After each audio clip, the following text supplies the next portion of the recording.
Bombay stock exchange BSE का नाम आप सभी ने जरूर सुना होगा दोस्तों। बीएसई में लिस्टेड स्टॉक्स पे आप लोगों ने ट्रेडिंग भी किया होगा। आपने बीएसई के सेंसेक्स को ट्रैक किया होगा, बीएसई के सेंसेक्स और बैंकेक्स पे डेरिवेटिव ट्रेडिंग भी की होगी। क्या आपको ये बात मालूम है कि बॉम्बे स्टॉक एक्सचेंज बीएसई जो कंपनी है ये भी स्टॉक मार्केट में एक लिस्टेड कंपनी है। जैसे आप बीएसई पे लिस्टेड अन्य स्टॉक्स में ट्रेडिंग करते हैं या इन्वेस्टमेंट्स करते हैं, वैसे ही आप Bombay stock exchange limited BSE में भी इन्वेस्टमेंट्स कर सकते हैं। तो आइए आज समझते हैं बॉम्बे स्टॉक एक्सचेंज के बारे में इस वीडियो में। कंपनी क्या करती है, कंपनी का बिजनेस मॉडल क्या है, हाल फिलहाल में ऐसे क्या खास डेवलपमेंट्स देखने को मिले हैं, एंड टू एंड समझने की कोशिश करते हैं बीएसई लिमिटेड के बारे में। मेरा नाम सी रजित राउडिया। वीडियो शुरू करने से आपसे रिक्वेस्ट है चैनल को सब्सक्राइब करें, बेल आइकन को क्लिक करना ना भूलें। तो दोस्तों स्क्रीन पे आप देख पा रहे हैं बॉम्बे स्टॉक एक्सचेंज बीएसई का चार्ट, जो कि आपको अभी 5400 के आसपास ट्रेड करता हुआ दिख रहा है। हाल फिलहाल में पिछले 2 साल का अगर इसका एनालिसिस देखें दोस्तों, तो लगभग ये स्टॉक 400-500 के लेवल से बढ़ के 6000 तक के लेवल तक गया है। लगभग 12 गुना ये स्टॉक हो चुका है। क्या वजह रही है इस स्टॉक के इतने ज्यादा गेन्स देने की? ये स्टॉक पहले भी काफी समय से मार्केट में लिस्टेड था, बट ऐसा क्या हुआ जुलाई 2023 के बाद जो इस स्टॉक में इतना बड़ा ब्लास्ट आपको देखने को मिला है कि मार्केट में बिना रुके इन्वेस्टर्स का इन्वेस्टमेंट लगभग 12 गुना मल्टीप्लाई कर दिया। टेक्निकल बेसिस पे नजर डालें तो मार्केट में देखिए, जैसे आप अगर निफ्टी का चार्ट देखते हैं, निफ्टी का वीकली चार्ट अगर आप देखें तो वहां पे अक्टूबर के बाद से आपको करेक्शन देखने को मिल रहा है। वहीं पे आप अगर बीएसई का स्टॉक देखेंगे, बीएसई के स्टॉक में उतनी ज्यादा सेलिंग देखने को नहीं मिल रही है। हालांकि बीच में थोड़ी बहुत सेलिंग आई थी, उसके पीछे भी एक न्यूज थी, वो भी एक तरीके से ओवरकम करती हुई नजर आ रही है। मार्केट लगभग ऑल टाइम हाई के आसपास चल रहा है। स्टॉक में मोमेंटम काफी स्ट्रांग देखने को मिल रहा है। तो आइए बॉम्बे स्टॉक एक्सचेंज बीएसई के बारे में थोड़ा फंडामेंटली बिजनेस को समझने की कोशिश करते हैं। चार्ट तो काफी स्ट्रांग लग रहा है, बिजनेस मॉडल समझने की कोशिश करते हैं। तो देखिए Bombay stock exchange BSE listed company है। यहाँ पे आपको एनएसई और बीएसई में इसकी ट्रेडिंग आप कर सकते हैं। मार्केट कैप इसका लगभग 74,000 करोड़ के आसपास है दोस्तों। स्टॉक का PE, price to earning ratio, लगभग 79, जो कि थोड़ा महंगे साइड में आपको देखने को मिल रहा है। But price to earning ratio को दोस्तों इस तरीके से भी देखा जाता है कि भाई जिस कंपनी का जितना हाई पीई है उसको मार्केट में उतनी ज्यादा इज्जत दी जा रही है। क्यों इज्जत दी जा रही है? क्या वो कंपनी अच्छा ग्रो कर रही है, प्रॉफिट बढ़ा रही है, फ्यूचर ग्रोथ सेक्टर की काफी बढ़िया है क्या? इन सब वजहों से मार्केट जो है उनको हाई प्रीमियम जानबूझ के देता है। कोई ऐसे ही किसी स्टॉक का प्रीमियम हाई नहीं हो जाता है, पी हाई नहीं हो जाता है। तो 79 का पी है, वेदर इट इज जस्टिफाइड और नॉट, वो हम आगे फंडामेंटल्स चेक करेंगे। कंपनी का आरओई आरओसीई भी काफी ठीक ठाक। थोड़ा ब्रीफली समझा जाए स्टॉक के बारे में तो देखिए बॉम्बे स्टॉक एक्सचेंज जो है इंडियन स्टॉक मार्केट एक्सचेंज है। आप सभी जानते हैं दलाल स्ट्रीट मुंबई में इसका ऑफिस है। ये stock market activity, equity, currency, debt instrument, derivative, mutual fund में ट्रेडिंग कराने में फैसिलिटेट करता है। हिस्ट्री अगर देखें तो 1875 में स्टॉक एक्सचेंज एस्टैब्लिश हुआ था और इसको लीगल रिकॉग्निशन जो है 1956 एक्ट के द्वारा दी गई थी। सर्विसेज में अगर देखा जाए, ब्रॉडली देखा जाए, ट्रेडिंग एंड क्लियरिंग, मार्केट में स्टॉक्स में ट्रेडिंग कराना, डेरिवेटिव्स में ट्रेडिंग कराना और उसमें एक्सचेंज चार्जेस रिकवर करना, ये इसका काम है। दूसरा, सर्विसेज टू कॉर्पोरेट्स, कॉर्पोरेट्स को लिस्टिंग कराने के लिए, डेट सिक्योरिटी इशू कराने के लिए, म्यूचुअल फंड्स इशू कराने, कमर्शियल पेपर इशू कराने के लिए कॉर्पोरेट्स को सर्व करता है। डिस्ट्रीब्यूशन, यहां पे बिल्डिंग ब्लॉक सर्विसेज, आईपीओ में जो ऑफ बिल्डिंग ब्लॉक सर्विसेज होती हैं, offer to buy, offer to sell, insurance distribute करने का काम भी इसका है। अदर में आता है जैसे डेटा फीड्स वगैरह, index services, software services and training services का सर्विसेज को सेल करना। ये ब्रॉडली बिजनेस की बात थी दोस्तों। अब हम अगर इसका पी रेशियो का हिस्ट्री देखते हैं दोस्तों, इसके वैल्यूएशन की बात करें, अगेन आप देख पा रहे हो जुलाई 2023 के बाद जैसे मार्केट में जिस तरीके से मूव आया था, इसका प्राइस टू अर्निंग रेशियो में भी काफी ब्लास्ट देखने को मिला। इसका हायर बैंड आपको 100 के आसपास देखने को मिल रहा है, लोअर बैंड लगभग 60 के आसपास देखने को मिल रहा है। अभी फिलहाल में जो है कंपनी फेयरली वैल्यूड लग रही, ना कि हायर साइड में है ना ही लोअर साइड में है। तो भाई इतना हाई पी जस्टिफाइड है कि नहीं, उसके लिए सेल्स फिगर देखने पड़ेंगे दोस्तों। क्वार्टरली रिजल्ट्स की अगर बात करें तो आप यहां पे देख के एक तरीके से समझ ही जाएंगे कि क्यों मार्केट इसको इतनी ज्यादा इज्जत दे रहा है, प्राइस टू अर्निंग रेशियो इतना हाई क्यों है।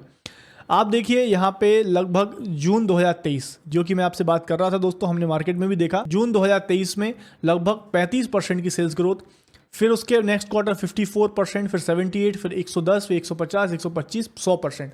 तो भाई ऐसा क्या हुआ जून 2023 से? आप में से कई लोग गैस कर चुके होंगे दोस्तों। जून 2023 में बीएसई ने अपने जो मेन इंडेक्सेस हैं, सेंसेक्स और बैंकेक्स, इनमें एफएनओ ट्रेडिंग चालू की। इन दोनों में ट्रेडिंग, फ्यूचर्स एंड ऑप्शंस में ट्रेडिंग स्टार्ट कर दी गई है, जिसके कारण, और अब तो ये इंडेक्स जो है काफी पॉपुलर हो चुके हैं। आप लोग भी सेंसेक्स में ट्रेड करते होंगे, तो ये इंडेक्स की पॉपुलैरिटी दिन ब दिन बढ़ती जा रही है। इससे आपको इनका रेवेन्यू में काफी बढ़िया ग्रोथ देखने को मिल रही है। पहले भी ये कंपनी कुछ काम करती थी, बट जून 2023 से रेवेन्यू में एकदम से देखिए बूस्ट आया है and that is all due credit to FnO trading in Sensex and bank. Operating margins भी काफी एक्सपांड होते हुए दिखे हैं दोस्तों। आप देखिए लगातार ऑपरेटिंग मार्जिन 40-45 के आसपास आपको देखने को मिल रहे हैं। हालांकि जो लेटेस्ट क्वार्टर था इसमें मार्जिन थोड़े डिप होते हुए आपको फिलहाल दिखे हैं। और अगर प्रॉफिटेबिलिटी की बात किया जाए तो ईपीएस पॉइंट ऑफ व्यू से लगभग 200 करोड़ 350 करोड़ के आसपास का प्रॉफिट कंपनी कर रही है। But EPS point of view से आप देखें यहाँ पे 4-5 का ईपीएस चलता था इसका, वो बढ़ के लगभग 8 से बढ़ के 16 के आसपास आ चुका है। बीच में ये जो 32-33 का ईपीएस है that is all because of यहाँ पे एक इनकम आया था, अदर इनकम 430 करोड़ के आसपास का, that was a exceptional income. इसके कारण आपको ये बीच में थोड़ा ये नंबर बढ़ता हुआ नजर आया। बट अगर सिक्वेंशली देखा जाए तो 4-5-6 की कंपनी जो है 25-16 तक के ईपीएस तक पहुंच चुकी है। अगर ईयरली सेल्स ग्रोथ की बात करें तो ये भी बहुत ही शानदार आपको देखने को मिल रही है। मार्च 2023 में यह 10% ग्रोथ है। मार्च 2024 में वाई टू वाई बेसिस पे लगभग 72% का ग्रोथ देखने को मिला है। टीटीएम बेसिस पे अगर देखा जाए साल में इसका टर्नओवर लगभग डबल होने वाला है। उसी हिसाब से कंपनी की जो प्रॉफिट ग्रोथ है ये भी बढ़ने वाली है। अगर आप देखें यहाँ पे तो लगभग प्रॉफिट जो है 900 करोड़ के आसपास इस टीटीएम बेसिस पे हो चुका है, जो 1000 करोड़ क्रॉस कर देगा। सेल्स ग्रोथ की बात करें तो पिछले 3 साल में 36% से ग्रोथ है। टीटीएम बेसिस पे 119% की ग्रोथ आपको देखने को मिल रही है। कंपाउंडेड प्रॉफिट ग्रोथ की बात करी जाए तो पिछले 3 साल में 36% से प्रॉफिट बढ़ रहा है। टीटीएम बेसिस पे 130% प्रॉफिट बढ़ा हुआ है। स्टॉक प्राइस ने भी पिछले 3 साल में सालाना बेसिस पे कैगर बेसिस पे 80% का ग्रोथ और पिछले 1 साल में 102% का ग्रोथ, डबल स्टॉक हो चुका है। आरओई भी कंपनी की धीरे धीरे करके इंप्रूव होती हुई नजर आ रही है। तो कंपनी के जो 4 रेवेन्यू सोर्सेज हैं दोस्तों, इनकी हमने प्रीवियसली बात की हुई है।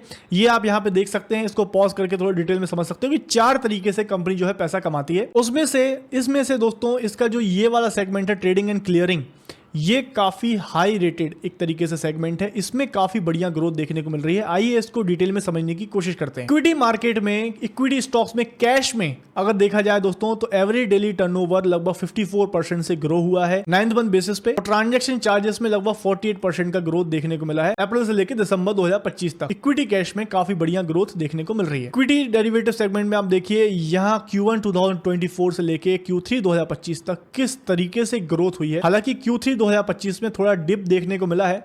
दिस इज बिकॉज ऑफ की बैंकेक्स की जो एक्सपायरी है दोस्तों वो मंथली शिफ्ट हो गई थी बीच में, इस वजह से आपको हल्का सा एक डिप देखने को मिल रहा है। सेंसेक्स अभी भी वीकली बेसिस पे एक्सपायरी हो रही है। एवरेज डेली प्रीमियम टर्नओवर की बात करें तो ये भी काफी बढ़िया तरीके से ग्रो हुआ है। इस सब की वजह से आप इसका टर्नओवर देखेंगे 4-5 करोड़ के आसपास का टर्नओवर था, ये बढ़ के कुछ क्वार्टर्स के अंदर 350 करोड़ के टर्नओवर तक पहुंच चुका है। तो ये बिजनेस जो है काफी तरीके से ग्रो हुआ है, इस वजह से आपको स्टॉक्स में इतनी बढ़िया ग्रोथ देखने को मिल रही है। सेंसेक्स और बैंकेक्स की जो ट्रेडिंग अलाउ हुई है दोस्तों, एफएनओ ट्रेडिंग, उसमें जो टर्नओवर आ रहा है उससे कंपनी को काफी बेनिफिट मिल रहा है। और म्यूचुअल फंड बिजनेस की बात करें तो ये भी 67% से नंबर ऑफ ऑर्डर्स ग्रो हुए हैं। रेवेन्यू भी इसका 97% से ग्रो हुआ है। ये भी एक काफी बढ़िया तरीके से ग्रो होता हुआ दिख रहा है। इसकी जो सर्विसेज टू कॉर्पोरेट है ये भी ग्रो करते हुए दिख रहे हैं, ग्रोथ ट्रेजेक्टरी में है। तो ओवरऑल दोस्तों ये था इस कंपनी का हम एनालिसिस। ब्रीफली हमने कंपनी के बारे में समझने की कोशिश करी, कंपनी क्यों ग्रो कर रही है। आप अगर इसका चार्ट देखेंगे तो यहाँ पे जून 2023 से जब से इसमें डेरिवेटिव ट्रेडिंग चालू हुई है तब से स्टॉक ने काफी बढ़िया गेंस देखने को मिल रहे हैं। और दोस्तों जो हाल फिलहाल में आपको ये फॉल देखने को मिला है, इसके बाद जो रिकवरी हुई है इसके बारे में आप सभी ने सुना होगा मार्केट में कि भाई यहाँ पे जो है एनएसई जो है इसका जो एक तरीके से कॉम्पिटिटर है, एनएसई ने डिसाइड किया कि वह अपनी एक्सपायरी जो है निफ्टी की वो थर्सडे से शिफ्ट करके मंडे में लाएंगे। तो आप सभी को पता है जैसे कि सेंसेक्स की जो एक्सपायरी है वो ट्यूसडे को होती है, एनएसई की एक्सपायरी थर्सडे से शिफ्ट होकर मंडे को आ जाएगी। तो ज्यादातर लोग प्रीमियम कम होने के कारण मंडे एक्सपायरी वाले निफ्टी वाले जो ऑप्शंस हैं उसी में ट्रेड करेंगे। ट्यूसडे में जो सेंसेक्स की फिर एक्सपायरी होगी उसमें लोग उतने ज्यादा इंटरेस्टेड ना हो, बिकॉज ऑलरेडी मंडे में एक्सपायरी आ रही है निफ्टी की, तो उसी में ट्रेड कर लो भाई, प्रीमियम उसके भी कम है। तो ट्यूसडे वाली एक्सपायरी वाले सेंसेक्स को क्यों ट्रेड कर। तो अभी तक जो सेंसेक्स की जो मोनोपॉली थी कि ट्यूसडे में एक्सपायरी आएगी, वीक में काफी बढ़िया दिन मिलेंगे, बट वो एनएसई की एक्सपायरी की चेंज से उसको थोड़ा बहुत इंपैक्ट हो रहा था। तो इस वजह से मार्केट ने इस बात को रियलाइज किया और काफी फॉल मार्केट में आपको देखने को मिला। लगभग आप अगर शेयर प्राइस देखेंगे टॉप से लगभग 40% के आसपास करेक्ट कर दिया था। वो 40% फॉल आने के बाद भी रिकवर कर गया बिकॉज एनएसई ने फिर जो मंडे को एक्सपायरी लाने का काम था उसको प्लान को चेंज कर दिया। चेंज इन प्लान, एनएसई की तरफ से सर्कुलर आया लास्ट कुछ हफ्तों में, अपने जो एक्सपायरी है थर्सडे से मंडे की तरफ शिफ्ट नहीं कर रहे हैं, तो इस कारण स्टॉक ने काफी बढ़िया रिकवरी दिखा दी। ट्रेडिंग सेगमेंट से रेवेन्यू किस तरीके से बढ़ रहा है क्वार्टर ऑन क्वार्टर बेसिस पे, इस पे आपकी खास नजर होनी चाहिए क्योंकि वो ही इसके बिजनेस को ड्राइव कर रहा है। एक म्यूचुअल फंड का बिजनेस है, वो भी बढ़िया चल रहा है, ग्रोइंग स्पेस में ये कंपनी है, आगे जाके कंपनी और ग्रो करेगी, इस बात की बिल्कुल सर्टेनिटी समझ में आ रही है। अगर सेबी की साइड से या गवर्नमेंट रेगुलेशन में कुछ खास नेगेटिव इंपैक्ट अगर नहीं आता तो कंपनी का रेवेन्यूज में अच्छा ग्रोथ आपको देखने को मिल सकती है। तो आई होप दोस्तों कंपनी का ब्रीफ अंडरस्टैंडिंग आपको मिली है, कंपनी के बारे में हमने समझने की कोशिश करी है, कंपनी को आप किस तरीके से ट्रैक कर सकते हो क्वार्टर ऑन क्वार्टर बेसिस पे, वो भी ड्राइवर्स मैंने आपके साथ शेयर करने की कोशिश करी है। वीडियो इंफॉर्मेटिव लगा है please hit the like button, channel को सब्सक्राइब करें, बेल आइकन को क्लिक करना ना भूलें। थैंक यू फॉर वॉचिंग दोस्तों, happy trading. Investments in securities market are subject to market risks. Read all the related documents carefully before investing.